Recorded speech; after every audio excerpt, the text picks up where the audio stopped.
അപ്പൊ നമ്മള് കുക്കറ് നെണ്ടും കൂട്ടി നമുക്ക് ചോറുന്നാലോ. ചോറും എടുത്ത് ഇന്നലത്തെ കർമൂസും മാങ്ങക്കറിയുമാണ് കഴിഞ്ഞു കേട്ടോ, കഴിയാനായി.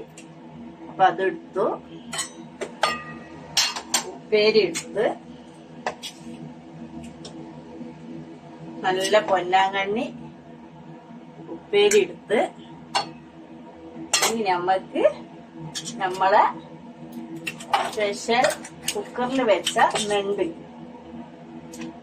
നല്ല സ്മെല്ലാണ് കേട്ടോ, തമാശ അറിയല്ല, എല്ലാരും ഒന്ന് ഉണ്ടാക്കി നോക്കൂ. അപ്പൊ നമ്മള് ഇത് ഇപ്പൊ ഇന്നത്തെ ഫുഡ് കണ്ടല്ലോ. അപ്പൊ ഞാൻ ചോറ് കഴിക്കാം.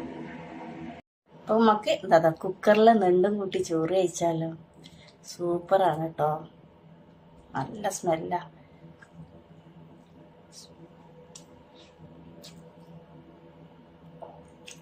പൊന്നാങ്കണ്ണി ചീര,